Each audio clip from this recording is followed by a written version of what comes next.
नमस्कार, R P किचनमध्ये आपलं स्वागत आहे. तर मी आज इथं मेथी आणि शेंगदाणा पराठा बनवणार आहे. यासाठी इथे मेथी घेतलेली आहे. मेथी अशी निवडून घ्यायची पानं-पानं.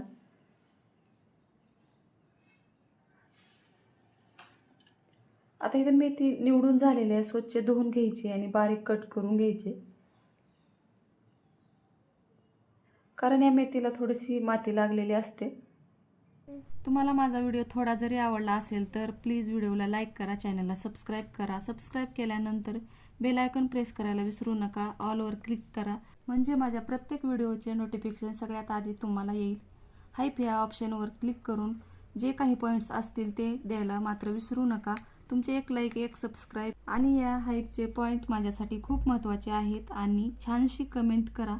चला रेसिपीकडे वळूया. आता मेथी कट करून ठेवलेली आहे. तोपर्यंत इकडं गॅसवर तवा ठेवलेला आहे.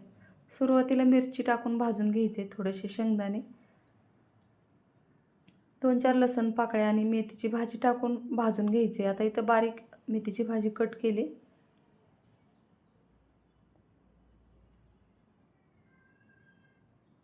आता थोडीशी कोथिंबीर पण ह्याच्यातच टाकून घ्यायची मेथीच्या भाजीमध्ये. आता छान असं भाजून घ्यायचं याला. चवीनुसार मीठ टाकायचे. आता बघू शकता एकदम छान अशी भाजी भाजून तयार झालेली आहे आणि मिरच्या पण भाजल्यात आणि शेंगदाणे पण भाजलेत. आता 1 चमच्याभर जिरे टाकले त्याच्यामध्ये. आता गॅस बंद केलेला आहे. आता हे मिक्सरच्या भांड्यामध्ये टाकून घ्यायचे.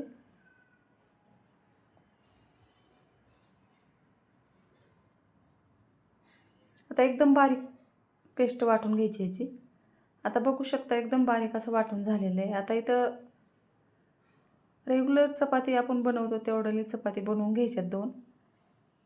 दोन्ही बाजूने पीठ लावून इथं लाटून घ्यायचे. आता दोन्ही चपात्या एकसारख्या लाटून घ्यायच्यात.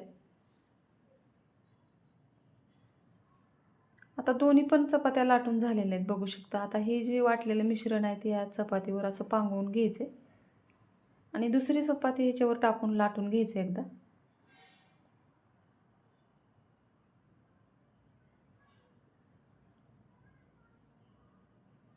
आता ह्याला मध्यभागी कट करून घ्यायचे. आता ह्याचा रोल बनवायचा अर्ध्या भागाचा या पद्धतीनं. आता इथं पराठ्याचा उंडा तयार करून घेतलेला आहे. वरून थोडंसं तीळ लावून घ्यायचे दोन्ही बाजूनी आणि थोडंसं पीठ लावून लाटून घ्यायचे.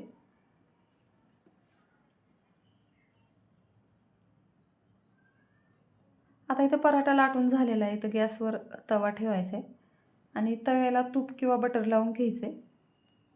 त्यामुळं पराठ्याची चव आहे ती एकदम खमंग आणि छान लागते. त्या आता ही पराठा छान असं भाजून घ्यायचं.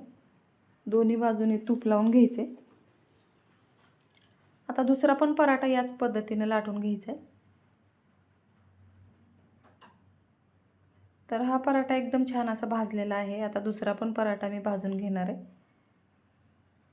तर बघू शकता एकदम छान असा पराठा तयार झालेला आहे. आता ही पराठा दह्यासोबत किंवा सॉससोबत खायला एकदम चवदार लागतो. माझ्या चॅनलला सबस्क्राईब करा, लाईक करा, शेअर करा. व्हिडिओ बघितल्याबद्दल धन्यवाद.